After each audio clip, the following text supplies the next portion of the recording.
Michael Parenti is an American political scientist, academic historian and cultural critic who writes on scholarly and popular subjects. He has taught at universities and has run for public office. Before I run this clip of Parenti, here is some of his perspectives. Parenti argues that U.S. foreign policy is driven by the need to secure access to cheap resources and markets for American corporations, often at the expense of developing nations. He criticizes practices like free trade agreements that favor multinational corporations over local economies and contribute to wealth inequality. He points to the imposition of debt burdens on developing countries by institutions like the IMF and World Bank, forcing them to adopt neoliberal policies that further enrich Western corporations and impoverish local populations. Parenti highlights U.S. interventions that have toppled democratically elected leaders like Mossadegh in Iran and Allende in Chile, often in support of right-wing dictatorships favorable to U.S. corporate interests. He critiques the use of fabricated justifications like weapons of mass destruction to launch military campaigns, ultimately serving to destabilize regions and install U.S.-backed governments. He argues that U.S. interventions often create blowback effects, breeding resentment and fueling anti-American sentiment, leading to further instability and potential terrorist threats. Now off to this great clip of Parenti and follow up with his perspectives on ideological manipulation and the impact on the U.S. The book I just wrote is called The Face of Imperialism, and it argues that U.S. global policy around the world is not inept, it's not bungling, it's not messianic, it's not driven by mistaken presumptions and the like. I argue that U.S. foreign policy is rational, it's successful, and it's very consistent. It just does not serve the interests of the people in the countries that it goes to, and it does not serve the interests of the American people. The goal of U.S. foreign policy is to support all those countries, leaders, and movements that welcome in multinational corporate investors, that open up their land, their labor, their markets, and their natural resources to the expropriation and exploitation by these rich people. And the other goal of U.S. policy, it's the other side of the same goal really, is to obliterate or wipe out or undermine any leader, political movement, or nation that tries to develop its own land, labor, and resources for itself, that is self-defining and self-developing. Those countries are demonized, their leaders are demonized. The American people are told that they are a mortal threat to our safety and our security, and they therefore have to be done in. And that is the consistent policy. We see that today in the Middle East, where U.S. leaders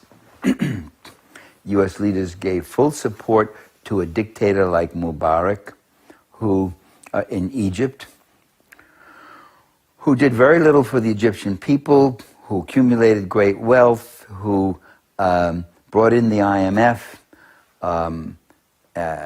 who opened the country to big, rich foreign investors, who collaborated in a policy supporting Israeli expansionism and the like.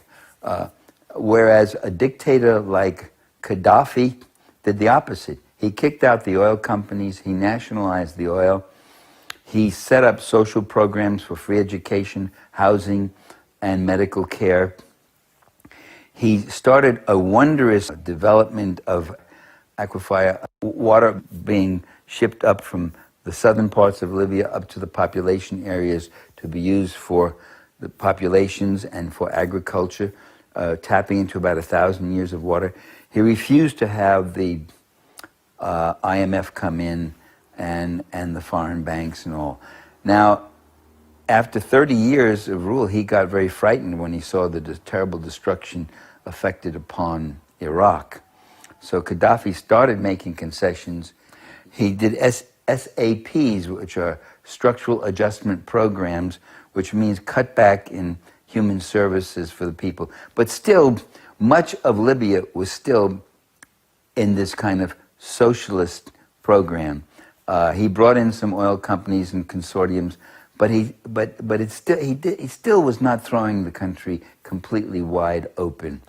So now what they're doing is, under the guise of a humanitarian war, they're destroying him and his supporters, and Libya will be taken over by these people, jihadists and monarchists and CIA operatives and the like, who will take over the country and open it up to free market plunder. The very same thing that was done to Yugoslavia, where a country that was a decent social democracy was bombed for 78 days by Bill Clinton, and many of our progressive friends stood shoulder to shoulder with the CIA, NATO, and the major media, and the White House, and the Pentagon, and Yugoslavia was broken up into a cluster of right-wing little republics. My book also talks about how the empire operates. The American empire sees two kinds of nations: those that are vassals and satellites and follow U.S. programs, sometimes called allies or client states, and those that refuse to. And the ones that refuse to are seen as enemies or potential enemies. Iraq was considered an enemy and a power that had to be dealt with, and then it would be called a regional power. Now the same term is being used for Iran. Iran may emerge as a regional power, and this makes it a little more terrifying.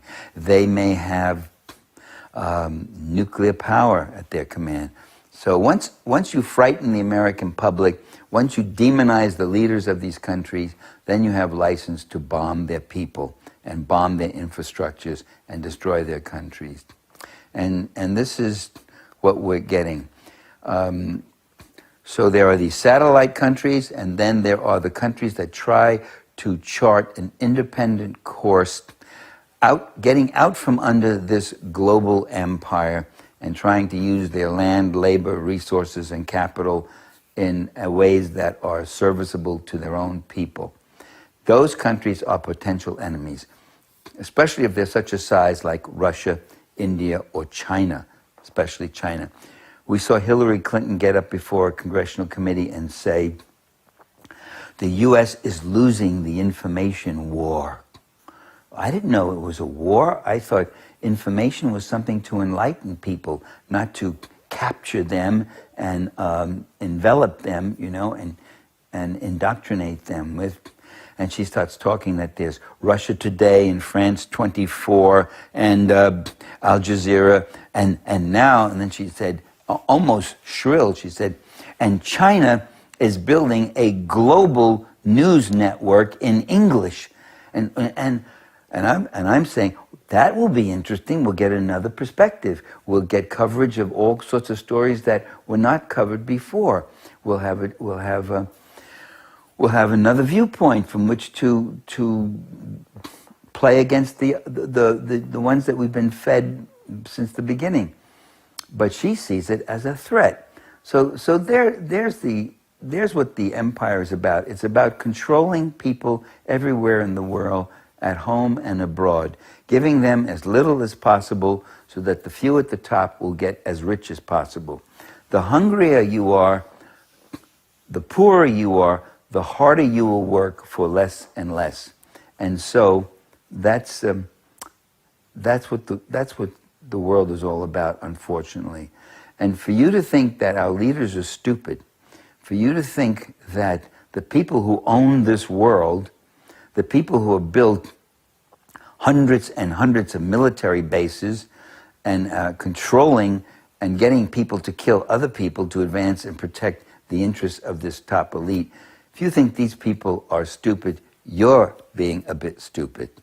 If you think your leader is stupid because he mispronounces certain words, you're being stupid. If you think your leader is enlightened and intelligent and has your interests at heart because he doesn't mispronounce words and he's a smooth and articulate speaker, you're being stupid also. So the book is for stupid people to read and get enlightened and advance their consciousness. The book is also for intelligent people to read who want confirmation and want to see how this is brought home and how it weaves together.